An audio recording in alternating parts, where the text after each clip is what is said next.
Sir ನೀವು ದುಬೈನಲ್ಲಿ ಇದ್ರಿ, ಆಮೇಲೆ ಆಕ್ಟಿಂಗ್ ಇಂಟ್ರೆಸ್ಟ್ ಇಂದ ಏನೋ ಈ ಭಾರತಕ್ಕೆ ಬರ್ತೀರಾ, ಇಲ್ಲಿ ಪ್ರಾಜೆಕ್ಟ್ಗಳನ್ನ ಮಾಡ್ತೀರಾ. ಅಂದ್ರೆ ಎಲ್ಲಾ ಟೈಮ್ನಲ್ಲೂ ಪ್ರಾಜೆಕ್ಟ್ಗಳು ಇರುತ್ತೆ ಅಂತ ಹೇಳಕ್ಕಾಗಲ್ಲ, ಅಥವಾ ನಿಮಗೆ ಬೇಕಾಗುವಂತಹ ಪಾತ್ರಗಳು ಸಿಗುತ್ತೆ ಅಂತ ಹೇಳಕ್ಕಾಗಲ್ಲ. ದುಡ್ಡಿನ ವಿಚಾರ ಇರ್ಬೋದು, ಅಥವಾ ದುಡ್ಡನ್ನೇ ಬಿಟ್ಬಿಡಿ ನೀವು. ಅಂದ್ರೆ ನಾವು ಜನರಿಗೆ ಒಂದ್ಸಲ ಕನೆಕ್ಟ್ ಆದಾಗ ಜನರಿಂದ ಒಂದ್ ಸ್ವಲ್ಪ ದೂರ ಇದ್ಬಿಟ್ವಿ, ಪ್ರಾಜೆಕ್ಟ್ಗಳನ್ನ ಮಾಡಲ್ಲ ಅಂತಂದಾಗ ಮಾನಸಿಕವಾಗಿ ತುಂಬಾ ಕಷ್ಟ ಆಗುವಂಥದ್ದಿದೆ.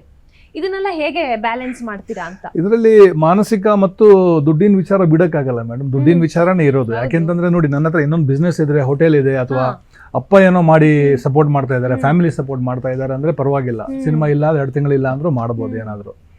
ಬಟ್ ಇಲ್ಲಿ ನನಗೆ ಹಾಗಿರ್ಲಿಲ್ಲ. ನಾನು ಇಲ್ಲಿಗೆ ಬಂದು ಒಬ್ಬನೇ ಬಂದು ಬೆಂಗಳೂರಿಗೆ, ಇಲ್ಲಿ ಇಂಡಸ್ಟ್ರಿ ಯಾರೂ ಪರಿಚಯ ಇಲ್ಲ. ಗುರುಕಿರಣ್ ಅಣ್ಣ ಇದ್ರು, ಅವ್ರು ಸಪೋರ್ಟ್ ಮಾಡ್ತಾ ಇದ್ರು.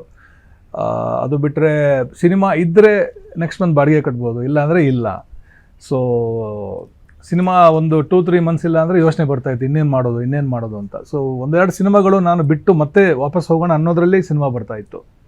ಸೊ ಅದು ಹೆಂಗೋ ಗೊತ್ತಿಲ್ಲ, ದೇವ್ರದೇ. ಅದು ಒಂದಾದ್ಮೇಲೆ ಸಿನಿಮಾಗಳೇ ಸಪೋರ್ಟ್ ಮಾಡಿ ಇಲ್ಲಿ ತನಕ ಬಂದಿದ್ದೀನಿ ನಾನು. ಸರ್, ದುಬೈನಲ್ಲಿದ್ದಾಗ ನಿಮಗೆ ಮಂತ್ಲಿ ಇನ್ಕಮ್ ಅಂತ ಇರುತ್ತೆ, ಅದರದ ಆಧಾರದ ಮೇಲೆ ನಿಮ್ಮ ಲೈಫ್ ಸ್ಟೈಲು ನೀವು ಒಂದಷ್ಟು ಮ್ಯಾನೇಜ್ ಮಾಡ್ಕೋತೀರಾ. ಲೈಫ್ ಸ್ಟೈಲ್ ಹೀಗೆ ಅಂತ ಸೆಟ್ ಮಾಡ್ಕೊಂಡಿರ್ತೀರಾ. ಇಲ್ಲಿ ಅವಕಾಶಗಳಿಲ್ಲ ಅಂತಂದಾಗ ಆ ರೀತಿ ಬದುಕೋಕ್ಕಾಗಲ್ಲ. ಅದಕ್ಕೆ ಮೈಂಡ್ ಸೆಟ್ ಕೂಡ ಸ್ಟ್ರಾಂಗ್ ಆಗಿರಬೇಕು. ಏನು ಹೇಳ್ತೀರಾ? ನೀವು ಹೇಳಿದಾಗೆ ದುಬೈಯಲ್ಲಿದ್ದಾಗ ಒಂದು ಫಿಕ್ಸ್ಡ್ ಇನ್ಕಮ್ ಬರುತ್ತೆ. ಎಲ್ಲ ಇದ್ರೂ ಒಂದು ಫಿಕ್ಸ್ಡ್ ಇನ್ಕಮ್ ಅಂತ ಇದ್ರೆ ನೀವು ಅದರಲ್ಲಿ ಒಂದು ಸೇವಿಂಗ್ಸ್ ಅಂತ ಇಡ್ತೀರಾ, ಒಂದು ಸ್ವಲ್ಪ ಎಮರ್ಜೆನ್ಸೀಸ್ ಅಂತ ಇಡ್ತೀರಾ ನೀವು. ಅವಾಗ ಏನಾಗುತ್ತೆ, ನಿಮ್ಮ ಫ್ಯೂಚರ್ ಪ್ಲಾನಿಂಗ್ ಕರೆಕ್ಟ್ ಆಗಿರುತ್ತೆ. ಅಂದರೆ ಅಟ್ಲೀಸ್ಟ್ ಒಂದು 70% ಕರೆಕ್ಟ್ ಆಗಿರುತ್ತೆ. ಎಲ್ಲದು ನೀವು ಪ್ಲಾನ್ ಮಾಡಿದಾಗ ಹೋಗದೆ ಇದ್ರೂ ಕೂಡ 70% ಕರೆಕ್ಟ್ ಆಗಿರುತ್ತೆ. ಬಟ್ ದುಡ್ಡಿಲ್ಲ ಅಂತಂದಾಗ ನಿಮ್ಮ ಒಂದು 70% ಡಿಸಿಷನ್ಸ್ ನಿಮ್ದು ರಾಂಗ್ ಆಗಿರುತ್ತೆ. ಅದು ಯಾಕಂದರೆ ನಿಮಗೆ ಒಂದು ಸ್ಟ್ರೆಸ್ ಇರುತ್ತೆ, ಒಂದು ಪ್ರೆಷರ್ ಇರುತ್ತೆ. ನಾಳೆ ಏನು, ಅದಾಗದಿದ್ರೆ ಏನು, ಇದಾಗದಿದ್ರೆ ಏನು ಅಂತ ತುಂಬ ಪ್ರಶ್ನೆಗಳಿರುತ್ತೆ ಆಗ. ಸೊ ಸಿನಿಮಾದಲ್ಲಿ ನಾಳೆ ಸಿನಿಮಾ ಬರುತ್ತೋ ಇಲ್ವೋ ಗೊತ್ತಿಲ್ಲ ನಿಮಗೆ, ಎಷ್ಟು ಬರುತ್ತೆ, ಏನು ಬರುತ್ತೆ, ಯಾವ್ದು ಬರುತ್ತೆ ಅಂತ. ಸೊ ಆವಾಗ ಏನಾಗುತ್ತೆ, ನೀವು ಬಂದು ಸಿನಿಮಾನ ಚೂಸ್ ಮಾಡೋವಂಗಿಲ್ಲ. 10 ಸಿನಿಮಾ ಇದ್ದರೆ ಒಂದು 2 ಸಿನಿಮಾ ಬಿಟ್ಟು 8 ಸಿನಿಮಾ ಮಾಡ್ಬೋದು, ಅಥವಾ 8 ಸಿನಿಮಾ ಬಿಟ್ಟು 2 ಸಿನಿಮಾ ಮಾಡ್ಬೋದು.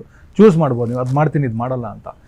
ಬಟ್ ನಿಮಗೆ ಒಂದು 2 ತಿಂಗಳು ಸಿನಿಮಾ ಇಲ್ಲ, 3ನೇ ತಿಂಗಳು ಯಾವುದೋ ಬಂತು, ಅದು ಯಾವ್ದು ಬಂದರೂ ನೀವು ಮಾಡಬೇಕಾಗುತ್ತೆ.